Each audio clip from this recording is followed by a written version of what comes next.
Hi everyone, I'm Allie. Join me in creating this art glass floating necklace featuring some Czech glass and just some crimp beads and wire. Remember, if you need any supplies, go ahead and look below the video in the description to shop with us online. And those of you that are doing this along for the holiday season, grab all your stash out of your pockets and let's get started.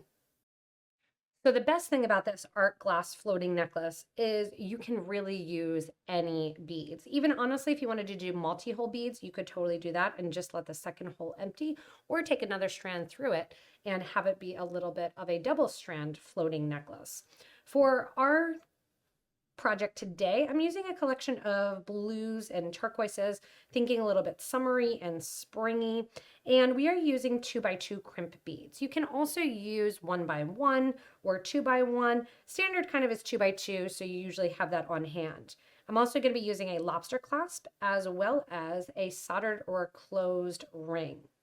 So I've already done 3 strands. I'm going to do my total art glass necklace as 4 strands. If you want to, you can do less or more, obviously. For this sample piece that I did with the Potomac pearls, I just did 1 single strand to wear it as a nice, like I said, floating design. You can grab your bead stopper if you want to, or you can just crimp your first bead on. To do the 4 strands, I'm going to be using the Potomac beading wire. So I have that beading cable, and I have near me a wire cutter as well as a needle nose pliers. I'm doing this very artistically since it's an art glass necklace where I'm not even measuring. If you want to, you can get your ruler and really kind of space out and measure along and make sure you're doing the exact same space between. I'm eyeballing it because I want it to be floating and be artsy. To set my limits, I know that I'm going to need 4 crimp beads for the end of my project, and I have a pack of 100 here. So I took those 4 crimp beads out of the pile already, and I'm going to put them near my clasp. So I have those and I'm not tempted to use them in the design. If you want to save on crimp beads, you can crimp just the bead side that's going to be closer to the bottom of the necklace because naturally it's going to fall towards the center. So if you want to, you can just do 1 crimp bead and crimp whatever is closest to the center. So in this side here, if you want to start in the center, crimp on both sides and then crimp bead to the right side of the bead when you're on the left side and left side of the bead when you're on the right side. What we're going to do is very, very simple. So I'm going to grab 1 crimp bead and put it onto my wire.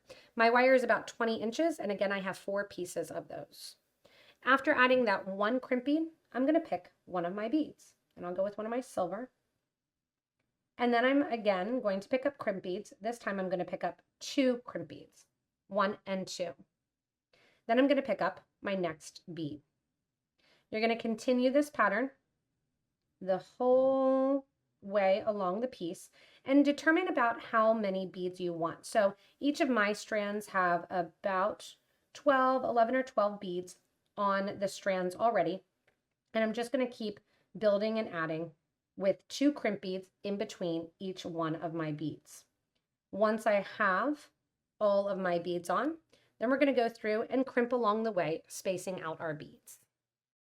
Once you have your beads on your string, and an alternative that you can see if you want to is to use the crimp beads as spacers and just do a nice simple necklace for the design. What I'm going to do is start creating or start crimping the beads in place. I have my needle nose plier and I'm going to push down a little bit. This is the end of my wire. I'm going to concentrate the beads a little bit more towards the front of the design. So I'm going to let about a 2.5 to 3 inch gap at the end of the wire since we'll be using some of it with our clasp. I'm going to grab my needle nose pliers, and if you're really particular and you want to pay a lot of attention to this art glass necklace, you can try to flat crimp in the middle of that crimp tube. So that crimp tube is sticking right in the middle of your wire. Now, honestly, I don't worry too much about that. Some are at the top, some are at the bottom, because really the color of the beads start to take shape and they start to become the focus. After you have one down, you're going to go right next to the next bead and crimp the next one down flat. Give yourself a little bit of space, whether or not you want to do 1 inch, 2 inches, it's up to you how many strands you're doing. I'm going to once again crimp, and you can see I'm just eyeballing that separation of beads as I go along, just kind of moving that bead, crimping down making sure that it's flat on either side of the bead.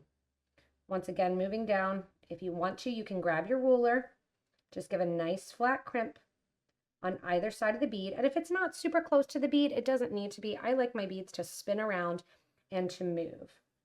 Once again, you're just crimping right along, moving the bead, moving the crimp bead. And I do this all with my needle nose pliers. So you can see that I'm really not holding the beads at all. I'm just crimping right along. And the hardest part is stringing them. And once you get them strung, it goes really quickly from there. So I'm going to continue crimping all my beads in place and spacing them out along this beading wire. The last thing we're going to do is create the end. So we're using a lobster clasp as well as a soldered ring. And then I have 2 crimp beads. I already did the first side, and you can see what I did was utilize 1 crimp tube for 2 of my wires. The beads then are here at the front, so pretty. And what we're going to do is we are going to group them up. So I'm going to look at the first 2 strands that I did here and grab those on the other side. Get my ends so they're approximately equal. Feed on my crimp tube. Feed on that soldered ring. And then I'm going to bend the wires, both of them back through that crimp tube. Now you'll have a little bit of extra wire, but not a ton. We measured it to just have a tiny little bit.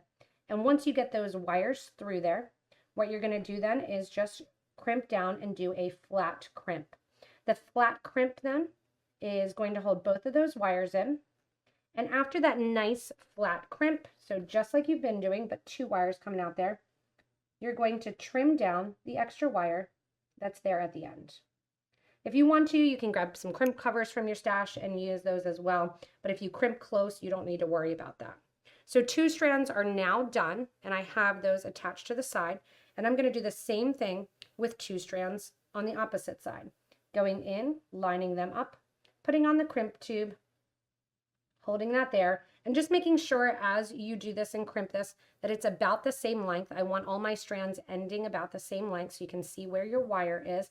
Even though you cut them the same, they kind of get a little bit shorter or longer depending on where your bead placement is at the end. And it's a stressful time of year, and I'm just not giving a lot of thought, honestly, to the exact spacing. I'm making it artistic because that is going to produce your best quality at the end, is just having that random design with the random group of beads, pulling that crimp tube up and crimping down along the edge. Once again, go in with your wire cutter and cut off the extra wire to finish up your floating art glass necklace. Lobster goes on, and then you're just going to go in and attach it right to the link here. If you're giving this as a gift, you might want to grab some chain or some additional jump rings that you could do, and you can have those on the end so you can make it expandable and interchangeable. Whether or not you do a single strand, some Potomac pearls and crystals, or have fun with lots of different Czech glass styles, you can really make a ton of these art glass necklaces and have fun gifting them. Thanks so much for joining me for this Advent project. And the floating necklace, as you can see, can be worn any time of the year. You can do this with a lot of different materials, and make sure to comment below if you change anything up, or if you make a design that you really love, post it in our Facebook group for beading and jewelry making.